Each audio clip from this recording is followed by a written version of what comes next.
Napakabilis mo ng panahon, ano? Magkakalahating taon na. Para bang ang araw ay nagmamadali. Lalo po sa mga kaganapan po sa ating kapaligiran. No, tayo po ay patuloy hong magsikap, patuloy ho tayong magpakatatag. Kasi ho, things are going, no? Yung mga nangyayari po sa ating paligid, makikita ho natin na wala ho tayong pwedeng sabihin na napaka-stable ho ng daigdig natin. Amen? For all we know, di ba? Sasabihin niya, oh sige, tapos na gera. Tapos bigla na naman kung ano-ano, di ba? Mga kapatid, tayo nabubuhay po sa huling panahon. Amen?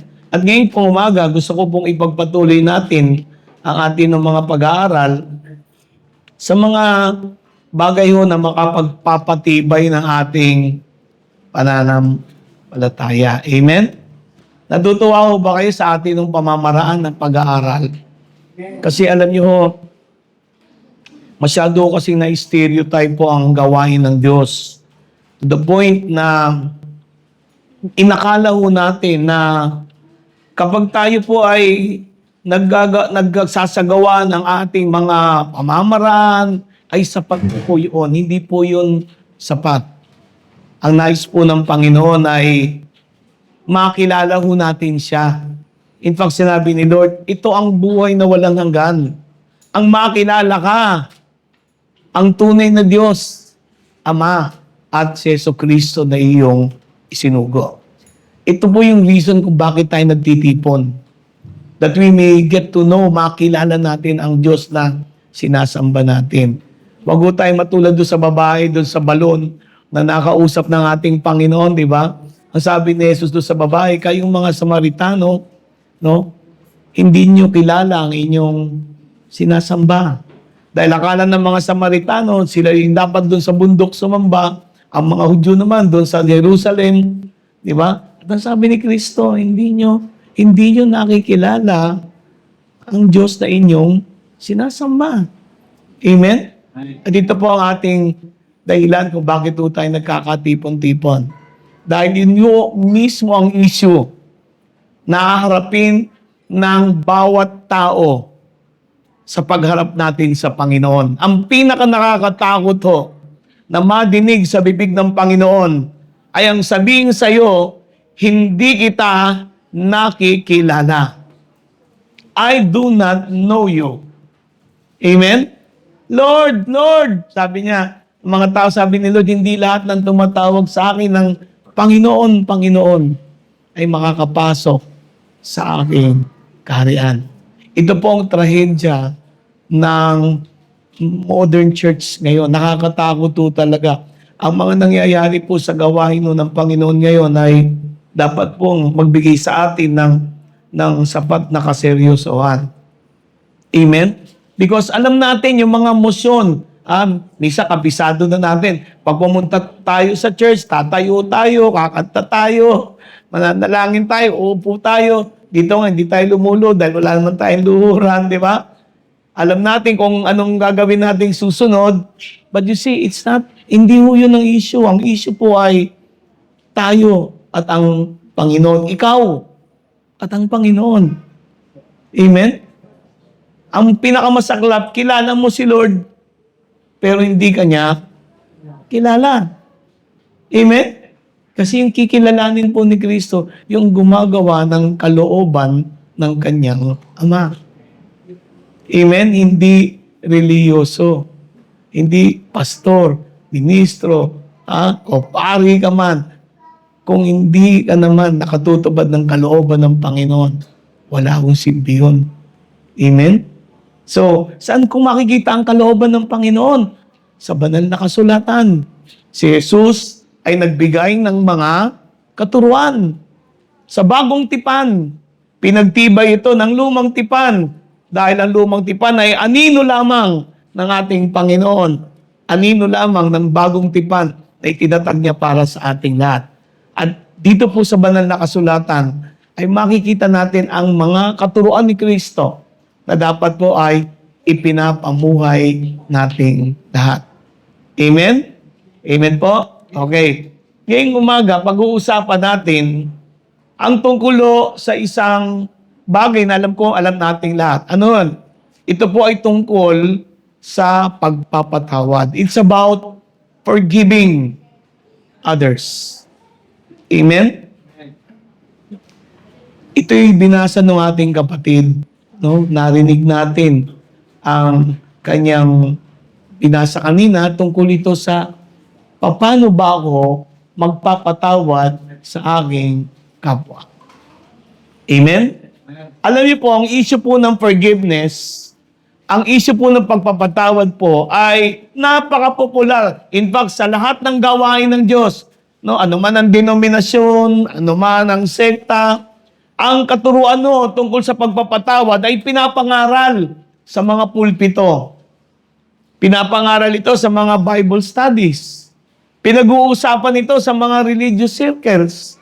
At ang tanong lang dito, gaano kaya karaming mananampalataya ang nakakaintindi ng tunay na pagpapatawad ayon sa banal na kasulatan? Ang ibig kong sabihin, yung biblical forgiveness. Ilan sa atin kaya dito ang makakapagsabi, alam ko kung paano ako dapat magpatawad ayon sa turo ng ating Panginoon. Ikaw kapatid, alam mo ba? Lahat tayo, lahat, ay nabubuhay ngayon sa isang mundo na wasak. Isang mundong malupit. Tama? Dahil ito'y bunga ng atin hong pagtalikod sa Panginoon. At dito po sa mundong ito, napakadaling masaktan. Tama? Minsan di ba, paglabas mo pa lang sa church, nasasaktan ka na. Di ba? Ibang anggulo naman, tayo naman ang nakakasakit. Bakit?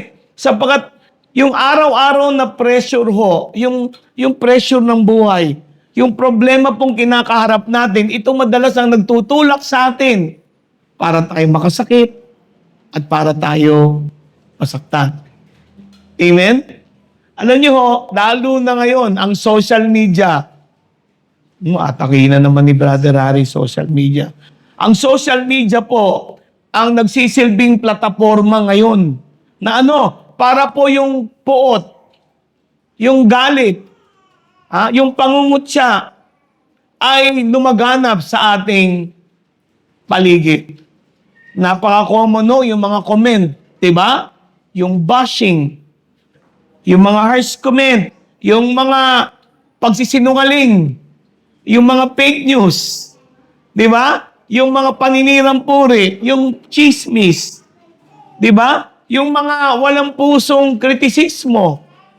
Napaka-common sa panahon natin ngayon. Amen? Alam niyo, sa totoo lang, 40 years ago o 50 years ago, mas simple ang buhay ng tao Di ba? Yung makasakit ka at masaktan medyo, medyo hindi pa gaano. Ngayon, napakadali. Alam niyo bakit? Dahil sa social media, ang daling manakit Simpleng comment lang Huwag nang comment emoji lang Alam niyo emoji? Yung expression lang, pwede ka nang manakit Amen? Marami po sa atin ngayon, ganun ang kalagayan. Tayo po ay nabubuhay sa mundong ito na kung saan yung tunay, biblical na pagpapatawad ay hindi ginagawa. May mga kantang forgive and forget. Di ba? Alam niyo, kailangan pag-aralan natin lahat. Ano ba ang orihinal na pagkakasulat ng banal na kasulatan para maintindihan natin ito? At paano ba ito naunawaan ng mga naunang Kristiyano? Kasi ako pag nagbabasa ako ng history ng mga unang mananampalataya, parang nakakainggit sila. Alam niyo bakit? Tingnan niyo sa aklat ng mga gawa. Di ba? Sila po ay nagsasalo-salo, nagdadamayan. Pag may problema yung mga kapatid, nandun yung mga kapatid na umaantabay. Di ba? Merong mga Kristiyano doon sa lugar na ito nagdurusa sila, ang mga Kristiyano sa dakong ito, nagtutulungan. Ngayon, sa panahon natin, hindi nangyayari. Napakaraming churches ang yayaman. Totoo yun. Sa gawain lang ng Diyos. Kaya nga ako talaga nabagbago ang damdamin ko nung minsan dumalo po ako ng gawain do sa Luneta. Ako halos maiyak kasi nung panahon na yon, medyo talagang nasa kahirapan din ako. Pero nakikita ko, ito yung mga Kristiyanong magagandang buhay at ito yung mga Kristiyanong mahirap. Bakit? Walang nagtadamayan. Diba? Pagdating ng pagkain, makikita mo sila, masarap yung pagkain. Tapos yung mga Kristiyanong wala, nagtitiis doon. Pero yung mga ginagawa, nagkakaroon ba ng pagdadamayan? Hindi po nagaganap ito. Mga kapatid, itong dahilan. Bakit? Sabi ko nga, Panginoon, napakalaki ng disparity. At ang malungkot sa gawain ng Diyos, minsan na nakakasakit pa ay ang ating kapwa mananampalataya. Minsan ang pulpito, yun pa madalas ang nakakasakit sa damdamin ng mga mananampalataya. Hindi kasi, Brad, sinasabi ko lang ang totoo. Iba ho yung pagsabi ng totoo at iba ho yung pagbibitaw ng mga salita na nakakasakit na at hindi na biblical. Amen? Amen. Amen po? Nakakatakot to sa panahon natin. Ngayon, ito na lang issue. Brad, paano na tayo ngayon? Diba? Paano na tayo ngayon? Tinanong natin ang Mateo 6. Kasi makikita natin dito ang biblical na pagpapatawad. Amen? Tingnan niyo ang Mateo 6 mula 14 hanggang 15. Ang sabi, kung pinapatawad ninyo ang mga taong nagkasala sa inyo, patatawarin din kayo ng inyong amang nasa langit. Ngunit, kung hindi ninyo sila pinapatawad, hindi rin kayo patatawarin ng inyong Ama. Mga kapatid, itong sinalita ni Kristo ay kasunod dito nung itinuro niya kung paano tayo dapat manalangin. Amen? After teaching the Lord's Prayer, ano ba yung Lord's Prayer? Ama namin, sumasalangit ka. Di ba? Sambahin ang ngalan mo. Tinuruan niya ang mga alagad na manalangin. Pero pagkatapos siyang turuan ng mga alagad na manalangin, ito agad ang sinabi niya. Isipin niyo, karugtong ito ng Lord's Prayer. Dito ko na-realize pray ka ng pray. Hindi ka naman marunong magpatawad. Yung panalangin mo ay walang silbi. Kahit madurog yung tuhod mo sa kakaluhod, malumpo ka sa kakaluhod, at hindi ka naman marunong magpatawad, wala pong halaga yung ginagawa mo. Araw-araw ka sa simbahan, pero hindi ka marunong magpatawad. Manang ka pa, diakono ka pa, leader ka ba, pastor ka ba, ministro ka pa, pero hindi ka marunong magpatawad, wala ring halaga. Amen? Meron kayo napansin dito sinabi ni Lord? Ano sabi ng Panginoon? Na ang kapatawaran ng Diyos, yung pagpapatawad ng Diyos, ay conditional. Ano yung ibig sabihin conditional? Nakabatay ho sa ating pagpapatawad sa ating kapwa. Sino po dito gusto mapatawad ng Diyos? Amen. You want to be forgiven by God. Pero ang problema, hindi ka patatawarin ng Diyos kung hindi ka rin nagpapatawad ng kapwa mo. Amen? Amen. Dito ko na-realize na hindi pala ako kayang patawarin ng Diyos kung hindi ako marunong magpatawad. Akala ko ba napakabuti ng Panginoon? Bakit hindi niya ako kayang patawarin? Mga kapatid, ito po ang tanong. Ito ang tanong ko sa inyong lahat. At alam ko, napakahirap nitong sagutin. Kasi tatanungin ko kayo, ideya ninyo. Bakit kaya sinabi to ni Lord na kung hindi nyo mapapatawad ang kapwa nyo, hindi ko rin kayo mapapatawad. Kung hindi ninyo pinapatawad ang kapwa nyo, hindi rin kayo patatawarin ng amang sumasa langit. Tanong ko po ito sa inyo bago tayo mag-usap-usap. Bakit kaya tinuro ito ni Jesus? Why? Bakit ganito ang premise ng Diyos? Humingi ka ng tawad? Patawarin mo sila. At patatawarin kita. Bakit kaya ganun ng Diyos? Meron ka ba ideya? Bakit kaya? Bakit kaya ganun ng Panginoon? Ano sa tingin mo? Kasi po parang, ano siya, hindi lang siya rule eh. Parang ano po siya, yung gusto niya maging katulad po natin siya. So, kung para maawa siya sa atin, gusto niya na maawa din tayo sa kapwa natin. Kasi pagka hindi po tayo nagpapatawad, para pong pag hindi po tayo nagpapatawad, parang tumitigas yung puso natin. Nagkakaroon tayo ng galit, nagkakaroon tayo nagiging bitter po tayo. Nagkakaroon tayo ng grudges dun sa tao. Kaya ang gusto niya na mawala yun para maging bukas po tayo sa kapatawaran. Okay, so parang ang sinasabi mo, gusto ni Lord, maging katulad niya tayo. Di ba? The Lord wants us to be like Him. Di ba? Tsaka tama yun, di ba? Pag hindi ka nagpapatawad, ewan ko, makakaramdam ka ba na, makakalapit ka ba sa Diyos? Kaya mo bang lapitan ng Diyos na alam mo sa sarili mo, may galit ka, may puot ka, meron kang tinatanim na sama ng loob sa kapwa mo. O, sino pa may opinion? Bakit sinabi ni Lord ito? O, sige, OG, ano? Dahil po sa sobrang taas ng pride ng isang tao. Alam ni Lord, pataas ang pride ng tao. Opo. Yan po, dahil hindi siya patatawarin. Kung hihingi siya ng pagpatawad, patatawarin siya. Parang ang premise mo, Brad OG, ganito. Alam ni Lord, mataas ang pride mo Tapos lalapit ka sa Diyos, hingi ka ng tawad, hindi ka nga parunong magpakumbaba sa Kanya. O medyo matindi nga rin yun. Oh, Brad. Brad, nagpatawad ako, pero yung dati relasyon namin wala. Dahil kaibigan ko sa ba marami nagawa sa akin. Tinanggap ko na yung pinatawad ko siya. Pero yung dating namin wala na, hindi na katulad ng dati. Okay. Mamaya pag-uusapan natin yan. Ayan. Kasi isang issue yan Brad, tama ba yon? Okay.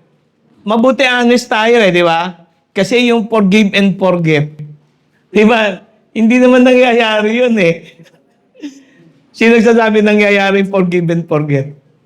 Di ba hindi naman? Hello? Amen. Amen? Pero,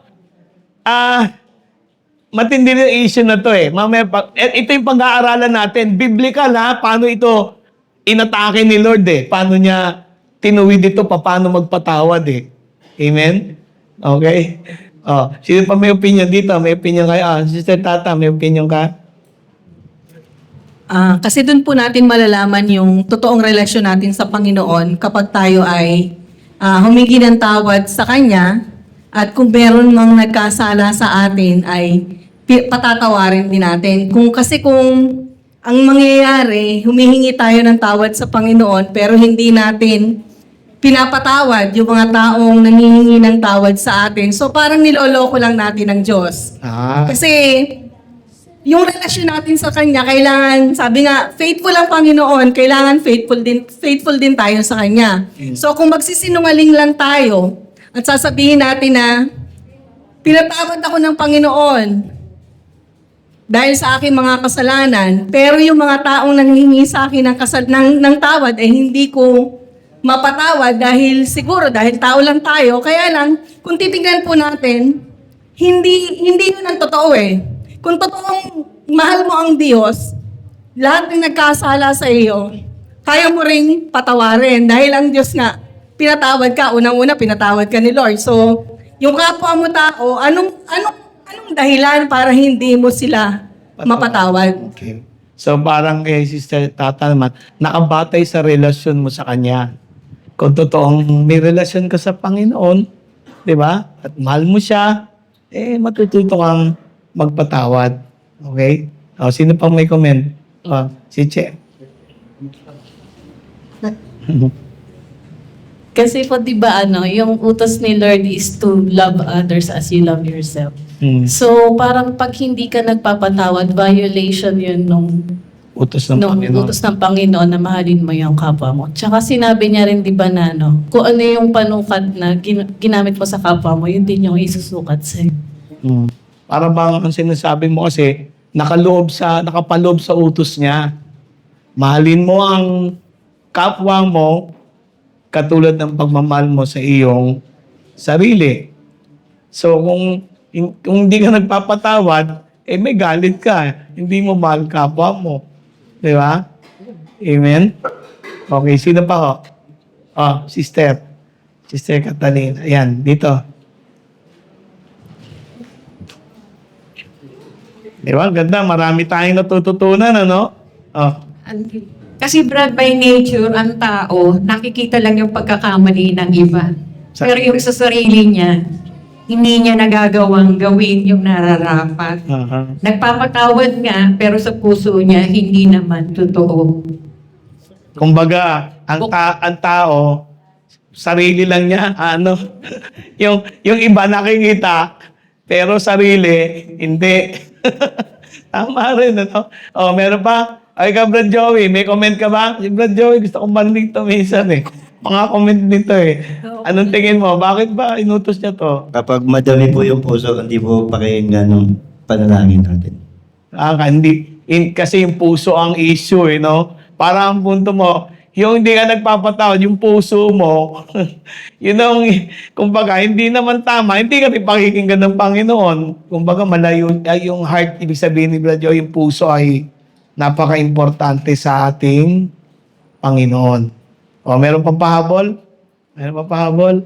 Kasi maintindihan natin ngayong araw na to. Paano ba ako dapat magpatawad? Amen? Andi na sa Biblia. Pag-aaralan natin to. Meron pa? Sige na. Meron pa ulit. Follow up. May follow up. Sige. Maganda to, nagkakaintindihan tayong lahat Kasi po pag nagpapatawad po tayo, parang ito po yung nagpapalaya sa atin, nagbibigay ito ng kapayapaan.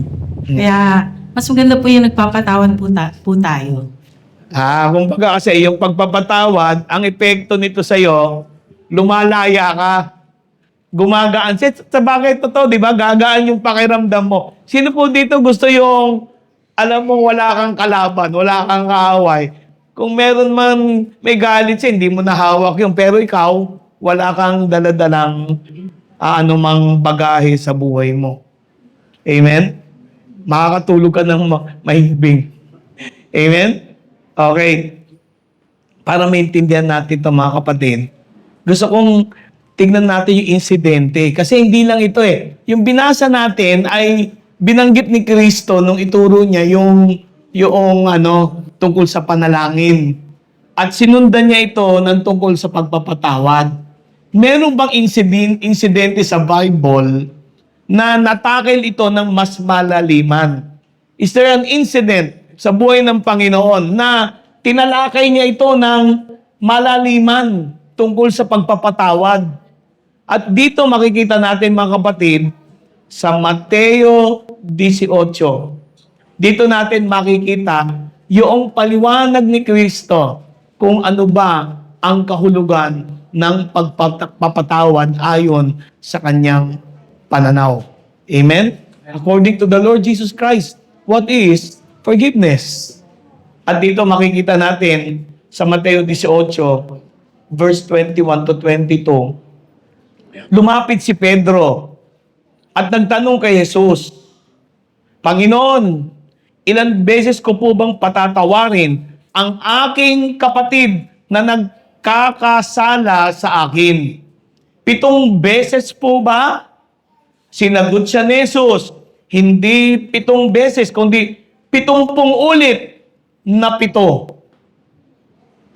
Ang tindi, no? Makikita niyo po dito, ang issue dito, si Pedro. Siguro si Pedro, may mga atraso sa kanya yung mga Kasi si Pedro, negosyante, mangingisda ito eh. Di ba? Alam niyo yung mga mangingisda, paano mamumuhay yan? Nagbebenta ng isda. Baka may mga utang sa kanya. Hindi siya binabayaran. Di ba? O sinuplayan niya, tinabla siya, kung ano di ba? So nagtanong si Pedro kay Jesus, Lord, ilang beses ko bang patatawarin yung kapatid ko na nagkakasala sa akin? So, specific ito. Hindi ito haka-haka. May tinutukoy si Pedro na kapatid niya na nagkakasala sa kanya lagi.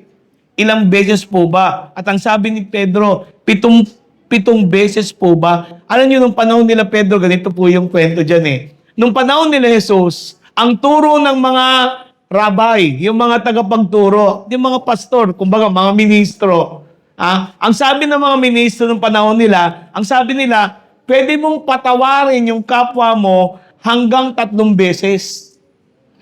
Para bang ganito ang turo sa kanilang relihiyon.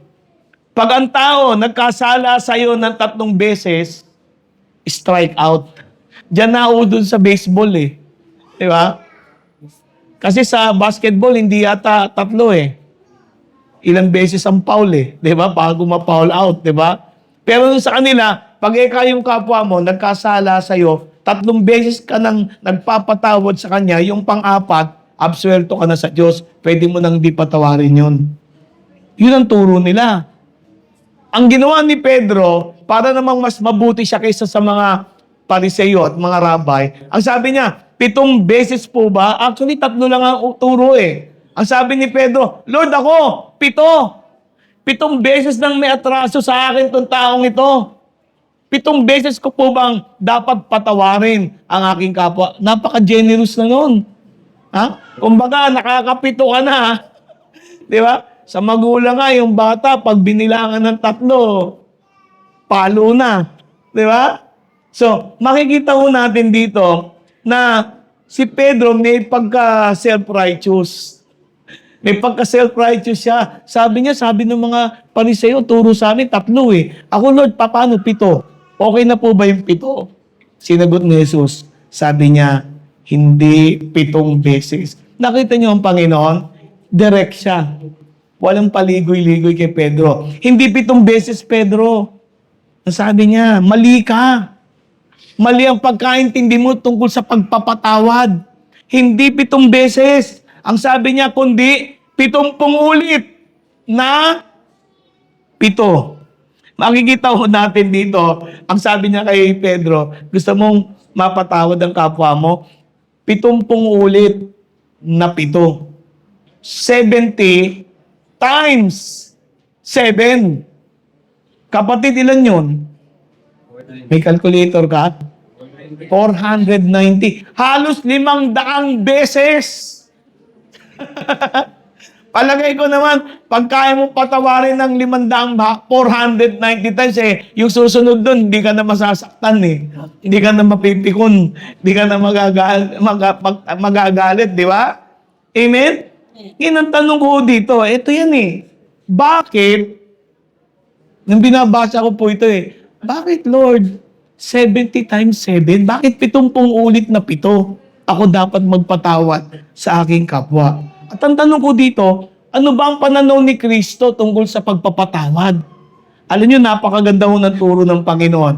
Nung sinabi niya to kay Pedro, sinundan niya ito na isang kwento, isang talinhaga, na kung saan nakapaloob yung prinsipyo ng pagpapatawad. Amen? Okay, tira natin yung talinhaga. Ito kwento. Meron daw isang hari na tinawag niya yung mga alipin na may atraso sa kanya, yung mga may utang. Amen? At lumapit yung isang lalaki na pinatawag niya. Siyempre, una niyang pinatawag, sino? Yung pinakamalaki utang. Di ba? Ganun eh. Tawagin yung lahat ng may utang sa akin. Sino ba ito nakalisa? Ito yung pinakamalaking utang. Tawagin, pinapunta sa hari. Ang sabi po dito, na itong katulong na ito ay may utang na 10,000 talents. Alam niyo yung 10,000 talents nung panahon nila? Kasi hindi piso eh. 10,000 talents. Yung 10,000 talents, mga kapatid, ano ang katumbas ito? Ang katumbas ito ay 60 milyong dinari nung panahon ni Jesus. 60 million dinari. Ano ibig ko sabihin? Yung isang talento, ang katumbas nito ay 20 taon na pagtatrabaho ng isang laborer. Ibig kong sabihin, yung 1 talent, sweldo ng 20 taon ng isang ordinaryong manggagawa. Ilan ang utang nito? 10,000. 10,000 times 20 years na pagtatrabaho. Inisip ko, ang laki naman na utang ng katulong na ito. Paano ito nakautang na 60 milyong dinari? Alam, ito po yung kwento ni Kristo para maintindihan natin ang ating kalagayan. So itong katulong na ito ay may utang doon sa mahal na hari ng 200,000 taon ng pagtatrabaho. Siguro wala na yung abo niya. Hindi pa siya bayad. 200,000 years. Sino ba dito kayo mabuhay 200,000 years? Amen? Pero natuwa po ako dito eh. Kasi, nung hindi makapagbayad dito, kasi sabi nung hari, hindi mo kayang bayaran yung 10,000 talents. Ang katumbas ito, yung asawa mo, yung mga anak mo, lahat ng mga ari-arian mo, sa akin na, at yung mga anak mo, habang panahon, pati apo nila, at anak niya ay magiging katulong din ng hari. Yun ang parusa. At ang sabi nung katulong, naniklood siya, Panginoon, patawarin mo po ako. Sabi niya, maabag ka po sa akin. Bigyan mo ako ng panahon. Ang sabi niya, bigyan mo ako ng panahon at magbabayad ako sa iyo. Tatanungin ko kayo, yung bang sinabi ng katulong sa hari, totoo o pambubudol lang? Palusot? Di ba? Kaya ba niyang bayaran 200,000 years? Di ba hindi? Amen? Pero itong taong ito, ako makikita niyo dito, ganun ang tao eh. Siyempre, gipit eh. Tama? Walang-wala eh. Hindi niya alam paano siya makakawala doon sa kalagayan niya. Kaya sabi ng taong ito, maawa ka po sa akin. Makikita ho natin dito, ano nangyari? Then the Lord of that servant was moved with compassion. Nakita niyo yung hari? Hindi naman pala napakasama eh. Di ba? Siya po ay nagkaroon ng habag, yung compassion. Yung compassion po, hindi lang awa, kundi ito po ay may kasamang pagkilos. At ang sabi dito, and loosed him, pinakawalan siya, and forgave him the debt. Nakita nyo? Nahabag ang hari, he was moved with compassion, pinakawalan niya yung katulong na ito, at pinatawad niya ang kasalanan o pagkakautang ng lalaking ito. Alam nyo, ito yung napakaganda kung maintindihan natin yung kalagayan dito sa ating sariling kalagayan. Ano ba pagkakaintindi natin dito? Na yung hari ay may tutulad natin sa Diyos. Sa Diyos. Bakit? Kasi tayong lahat, katulad ng katulong na yon, ay may utang sa Diyos na hindi natin kayang bayaran. Pakinggan niyo po ito. Lahat ng tao sa mundong ito na ipinanganak at binigyan ng Diyos ng pagkakataong mabuhay sa daigdig na ito. Pagkatapos, nagsasarili tayo. Pagkatapos, hindi natin iniintindi siya. Amen? Meron ho tayong utang sa Diyos na hindi natin kayang bayaran. Parang magulang din yan kung magsalita minsan sa mga anak nila eh. Di ba? Na yung mga anak ay may utang sa kanilang mga magulang na hindi nila kayang bayaran. Di lalo na sa Diyos. Sino pong sasang-ayon sa akin dito? Tayong lahat ay may utang sa Diyos na hindi natin kayang bayaran. Ito malupit. Dahil po sa ating mga kasalanan, habang panahon, ang karampatang parusa sa atin ay pagkakahiwalay sa Diyos. Pakinggan niyo po ito.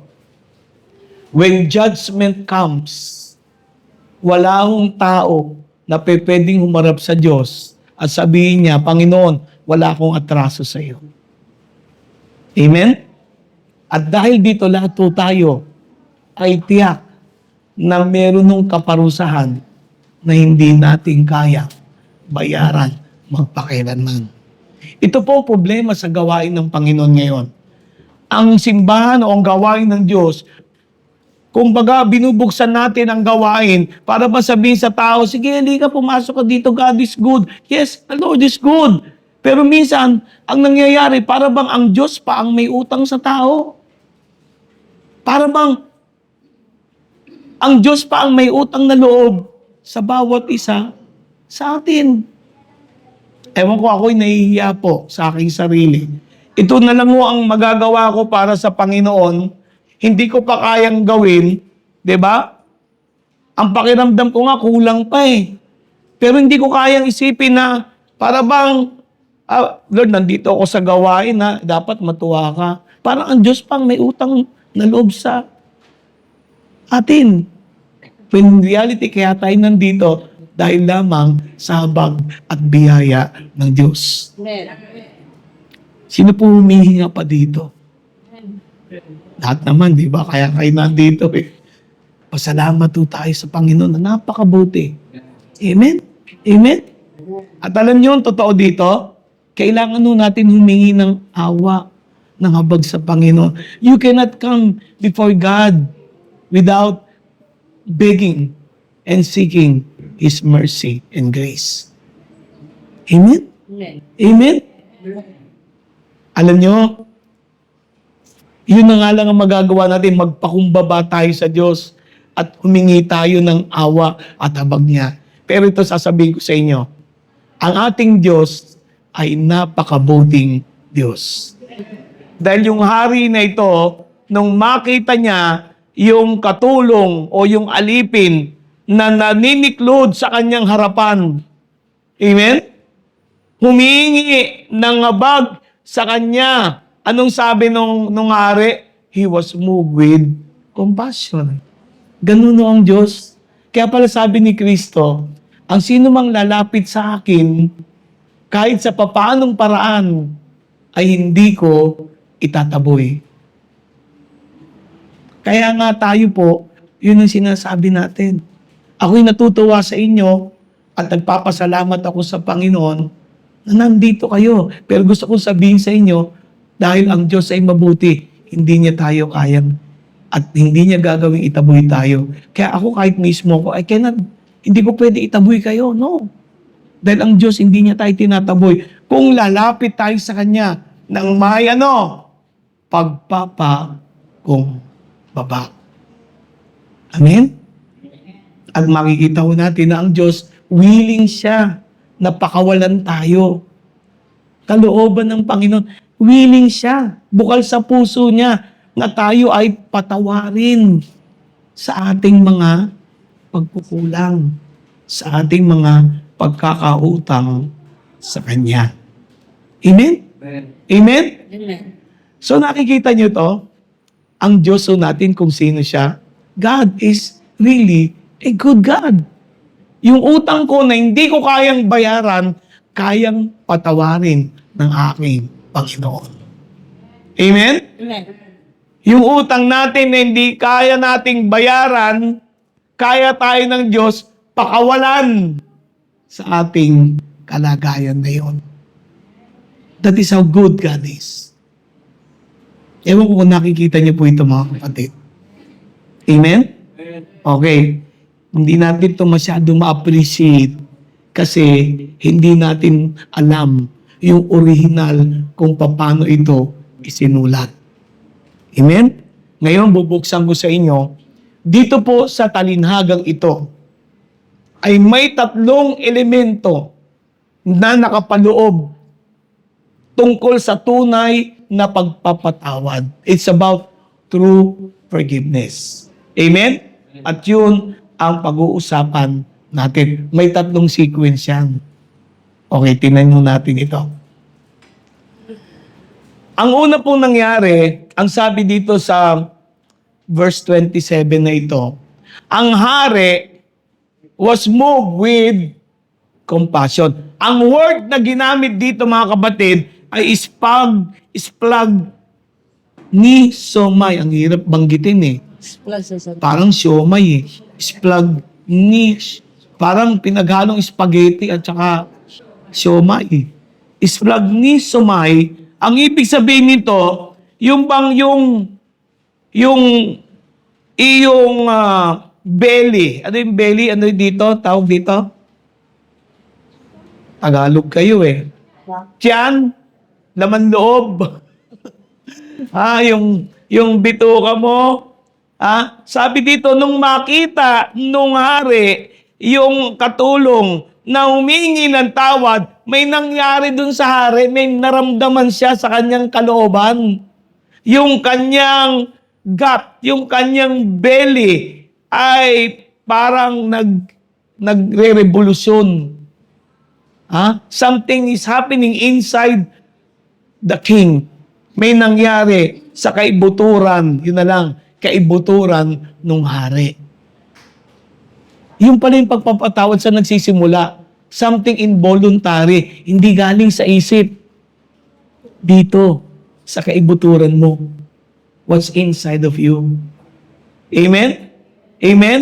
Ito pong splagnisomai na ito'y ginamit lamang sa Diyos kapag siya nagpapatawad. Sa bagong tipan, 8 beses itong ginamit kay Kristo nung siya'y nagpatawad, katulad ni Maria na nahuling nangangalon niya. Di ba? Nahabang si Kristo. Sabi ni Kristo sa mga tao, yung walang kasalanan, yun ang unang bumato. O, di ba? Walang bumato sa babae. Pagkatapos, ano sabi niya sa babae? Tumayo ka na. Wala na yung mga humahatol sa'yo. Ako, hindi kita hatulan, pero huwag ka nang uulit. Yun ang sabi ni Lord. Amen? Amen? So, ito yung unang nangyayari. Pag ikaw pala ay totoong nagpapatawad katulad ng Panginoon, may nangyayari sa'yo. Saan nagmumula ito? Dito sa kaibuturan mo. Hindi galing dito. Galing dito. Amen? Amen? Tandaan niyo yan, Pangalawa, ang sabi po dito, the Lord was moved with compassion and loosed him. Yung word na ginamit dito, yung kamay doon ng hari, nag-apelisin. Yung apelisin, ibig sabihin, bumuka yung kamay. Yung mahigpit na hawak niya doon sa katulong ay lumuwag. Niluwagan niya. Hindi sinakmal ko. Kaya kumbaga sa awa ka, di ba pag nagagal ka, awa kung gano'n. Kumbaga sa ating kinikwelyuhan, pinakawalan ng hari. He loosed. Nung may maramdaman yung hari, pinakawalan niya yung kamay. At ito yung dulo. Pangatlo, sabi dito, and forgave him. Ayan na, forgive. Ang word na forgive, mga kapatid, ay apihemi. Apihemi, ang ibig sabihin, to let go. To release. To send away from the neon or loan. Nilayo mo na doon sa pagkakautang. Mga kapatid, ito po yung simpleng pattern ng pagpapatawad. May 3 laman. Ang Diyos, kaya niya tayo pinatawad kasi may naramdaman siya sa kanyang kaibuturan. Amen? At nung naramdaman niya ito sa kanyang kaibuturan, yung kanyang kamay na mahigpit na nakahawak sa iyo, dahil sa iyong atraso sa kanya, ay binitawan niya. At nung bitawan niya ito, ang sabi dito, iginawad ng Diyos yung apemi. Ang ibig sabihin, totally kalas na, wala na, release na. At kung ano man yung pagkakautang na yun, napakalayo na. Sipin nyo, 200,000 years na labor. Sabi ng Lord, wala na yun. May nakikita kayo? tungkol sa pagpapatawad? Ganyan ba tayo? Amen? Amen? Ganyan ba tayo? Kasi, ang malungkot sa kwentong ito, hindi doon natapos yung kwento. Alam niyo ba yon? Hindi doon natapos yung kwento ni Jesus. Bakit? Kasi pagkatapos ng hari, pakawalan itong taong ito na hindi kayang magbayad sa kanya. Pagkatapos ng haring ito ay inilayo na sa kanya yung utang niya na 200,000 taon ng paglilingkod. Ano nangyari sa katulong na ito? Tuloy natin ang kwento. Ayan. Baka may makilala kayo dito. Sabi dito in verse 28. Sino nakabasa na nito? No? So makikita niyo dito yung pattern, di ba? Okay. Sabi dito, but the same servant went out and found one of his fellow servant. Lumabas yung katulong. Pinatawad na. Ngayon, wala na siyang utang sa hari. Hindi na siya kailangang maglingkod ng 200,000 taon. O kaya hindi na maalipin yung kanyang anak, yung kanyang asawa, yung kanyang ari-arian, hindi na may embargo. Malaya na siya. Malaya na siya. Paglabas niya, may nasa lubong siya. Kapwa niya katulong. Ano sabi dito?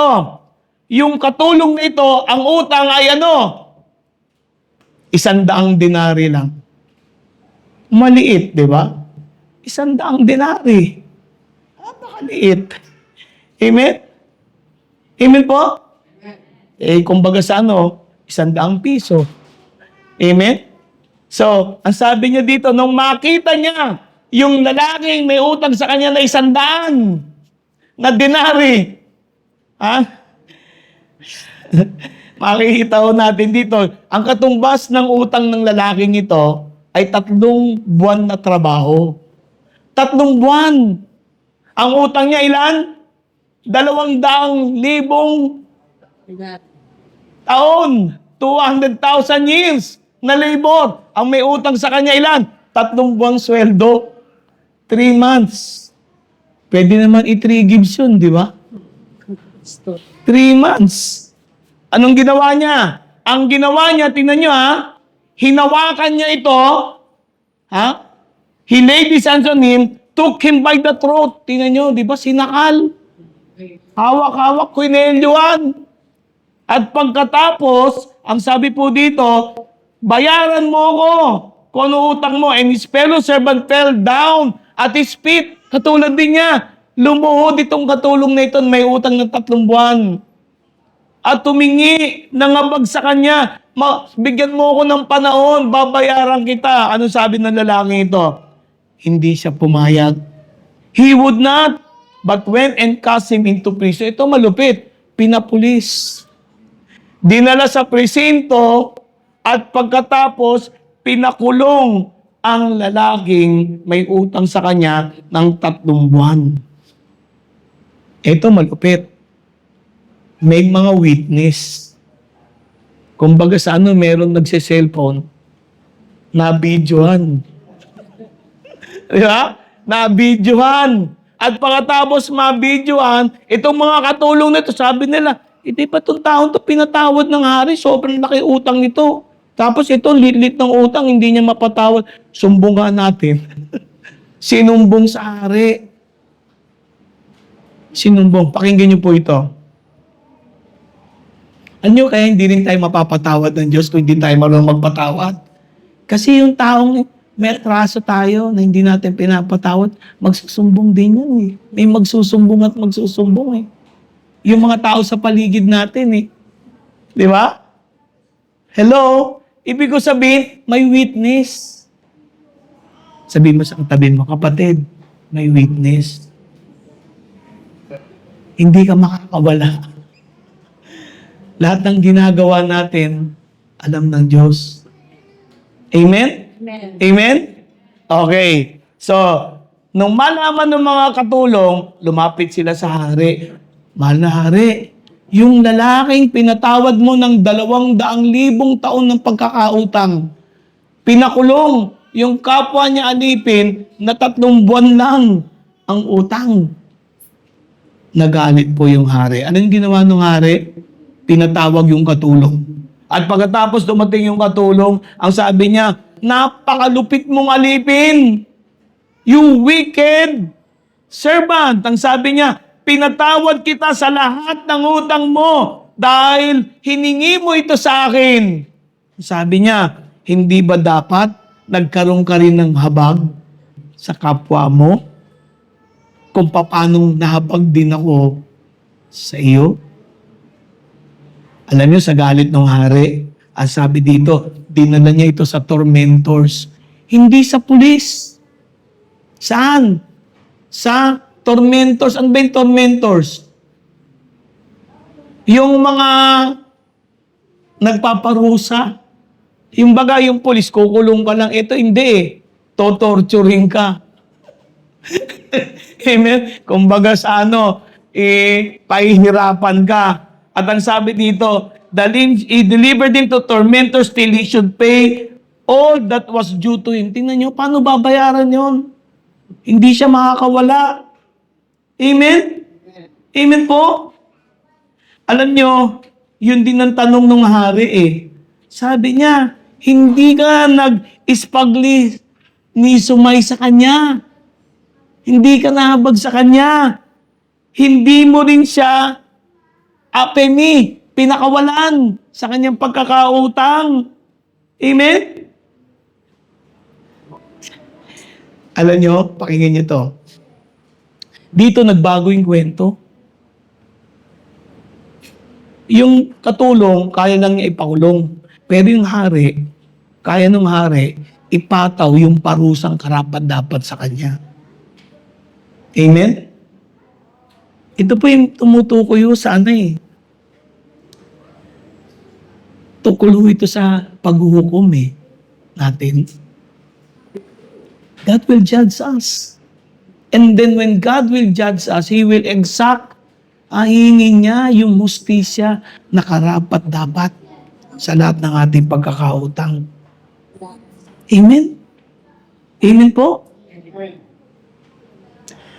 Mga kapatid, ito po ang tanong ko sa inyo Bakit ganon? Bakit ganon?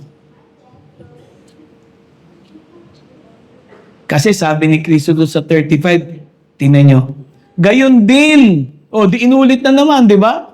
Gayon din, ang gagawin ng aking amang nasa langit sa bawat isa sa inyo, kung hindi kayo taos-pusong magpapatawad sa inyong kapatid. Mga kapatid, medyo nabago, no? Dito mas detalyado. Ano ba yung taos-pusong pagpapatawad sa ating kapatid? Ano po? 3 elemento. Nagmumula ito sa kaibuturan mo. Yung kamay mo na mahigpit na nakahawak sa kanya, luluwagan mo. At pangatlo, pakakawalan mo na siya sa lahat ng atraso niya sa iyo. 3 bagay. 3 elemento ng totoong pagpapatawad. Pag nagpatawad ka, tiyakin mo, galing ito sa puso mo. Galing sa kaibuturan mo. Amen? Katulad ng Diyos na nagpapatawad din. Amen? Pag ikaw po ay nagpatawad, hindi lang, dahil galing ito sa puso mo, sasama yung kamay mo. Imbis na nakaganyan ka, ganyan na. Diba? Amen? At hindi lang yon, laya ka na.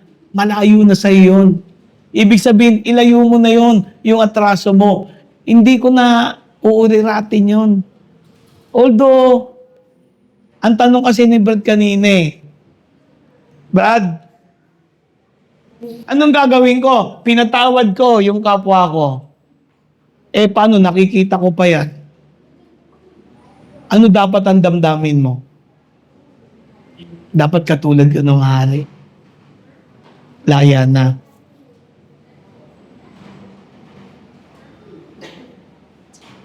Kapatid, ito ang tanong ko po eh. Pag pinatawad mo ba yung taong may atraso sa'yo, nakakaramdam ka pa ba ng kirot pag nakikita kayo? Or kung yung taong sabi mo pinatawad mo, bumabalik-balik pa rin sa isip mo yung may kasalanan to sa akin. Ngingitian ko pero ngiting kalahati lang.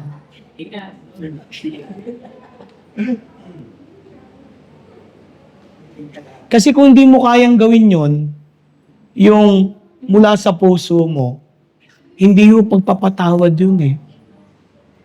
Eh, teka lang, Brad. Eh, nagkasala na sa akin yan. Kaya nga sabi ni Cristo, 70 ulit. Ha? 70 ulit na 7. 490 times. Ano ibig sabihin nun? Kasi kaya po nagagawa na patawarin siya ng 490 times, hindi ka nagtatanim. Walang kasamang sumbat. Teka lang. Eto, tatanungin ko kayo. Tama yung tanong ni Brad Pal eh. Paano relasyon ko sa kanya? Tinatawad ko na siya. Paano?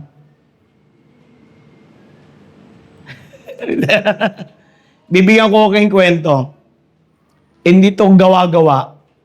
Ito yung totoong nangyari sa buhay ko. Meron akong kaibigan. Hindi naman siguro chismis to, no? Nagnegosyo kami, tiwala ako, tapos na-discovery ko, dinaya pala ako. At yung pagkakadaya sa amin, napakasama pa. Gusto pa nga akong tanggalin bilang incorporator ng aming kumpanya. Binibili niya yung aking share na napakaliit. No? In fact, dinampay sa parang away. Eh. Naaway niya ako. Eh, na-discover ko, niloloko pala niya ako.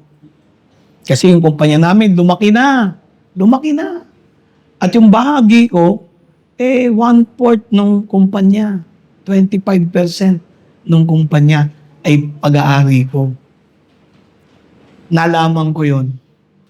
Hanggang dahil ayaw niya kaming kausapin, pinagsaran niya kami ng ayaw na ako papasokin sa aming planta, sa aming opisina. Napilitan kaming maghabla sa husgado. Para para hingin yung paghahati ng kumpanya mapunta sa amin yung dapat. Ang masaklap, ginawan ako ng kaso sa awa ng Diyos, yung kasong unang baliktad eh. Ako yung kinasuhang nagnakaw, ako yung nanakawan. Imagine niyo, ang laking hirap po namin yon. Ha? Ang Diyos ay mabuti, sa kabutihang palado, yung kasong sinampa sa akin ay nawalang saysay. Kasi pinatunayan ko, hindi man ako nagnakaw. Nagsampa ulit ng kaso, hindi na siya. Gumamit ng iba. Gumamit ng iba. Yung aming accountant, ginamit, dinimanda ako, at doon sigurado ako, makakasuhan ako eh. Kasi mababa lang yung kaso. Sa ano yun eh, sa bang lugar yun? Sa Kainta. Awa ng Diyos. Alam niyo, ang Diyos mabuti. Ang Diyos mabuti. Yung taong magdedemanda sa akin, yung nagdemanda, nag-away sila nung kaibigan ko. Sa galit nila, yung babae na nagdemanda sa akin, pagdating sa husgado, ang dala-dala niya ay cease and desist. Ina-atras niya yung demanda niya sa akin. At umami siya sa harapan ko na napilitan lang siya. Pero makakasuhan talaga ako kung tinuloy yun. Wala akong lusot kasi yung huwes na umawak ng kaso ngayon, kaibigan nung nagdemanda sa akin. Wala akong laban eh, di ba? Pero ang Diyos ay mabuti. Naabsuelto na naman ako. Okay, ito na. Nung nanalo kami sa huwes, alam niyang mananalo na kami dun sa korte, makukulong sigurado, humingi siya ng tawad sa akin at sa kasama ko. Kung ikaw ang Kristiyano, anong gagawin mo? Alam ng misis ko yan. Bilang Kristiyano, magpapatawad ako. Napatawad ko. Paano mo nasabi napatawad mo, Brad? Kasi nagharap pa kami doon at kung ano man yung areglo, inatras namin yun. Dapat nga, kinuha na namin lahat ng makukuha namin. Pero sa kabutihan loob, sabi ko parang, sige, hati pa rin tayo sa kung ano man. Ika-4 na bahagi ilang nga sa akin. Amen? So, in short, parang lugi ako. Dahil yung pera, hindi na namin na-recover.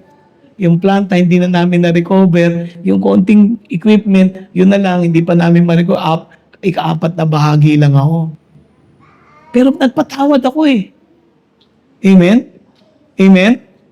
Okay. Paano ko nalaman na pinatawad ko yung aking kaibigan? Simple lang. Kasi, nagpatuloy ho yung aming relasyon. Dahil ngayon, meron pa nga kaming para doon sa equipment namin. O, dapat ganito, ganyan. Nagkikita kami, nag-uusap kami.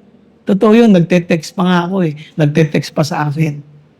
Pero kahit minsan, hindi ko binalikan yung nangyaring injustice sa akin. Kinikwento ko ito, hindi para sa aking sarili, kundi para sabihin sa inyo na yun ang turo sa akin ng Panginoon eh. If I have really forgiven this brother, kaya ko ba siyang harapin? At pagkaharap ko siya, may pader na ba o wala?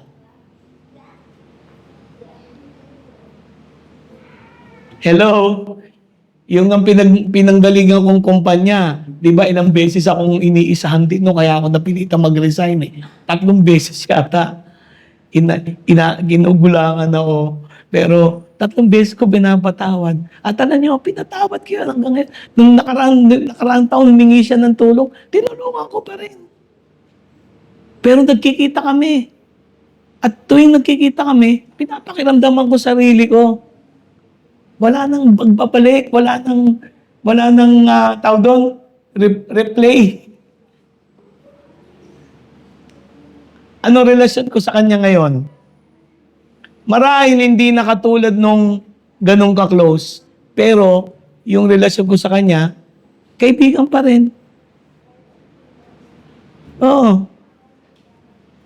Yung tawag ko sa kanya, yung pa rin ang tawag ko eh. Yung tawagan namin eh. Oo, totoo yun. At yun din ang ano ko sa kanya. At masaya yung buhay eh. Yung sabi ni Mau eh. Tahimik buhay ko eh. Pwede akong pumunta sa kanya, pwede kami magkita. Paano ko nalaman na patawad ko siya? Kasi galing sa kaibuturan eh. Wala nang nakatanim na kung ano pa eh. Bitaw na. At nilayo mo na yung atraso na yon. Bakit ko nagawa ito? Ito bakit? Ito sasabihin sa inyo. Bakit kailangan ko siyang patawarin sa pamamaraan ng banal na kasulatan? Ano yung bakit?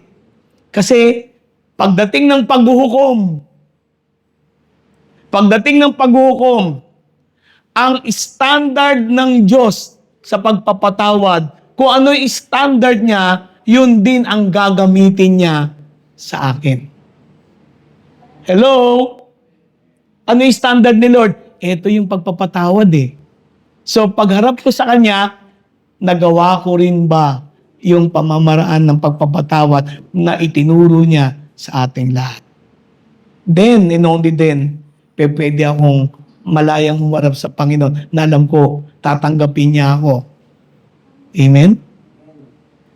Mga kapatid, tingnan natin mga sarili natin ngayon.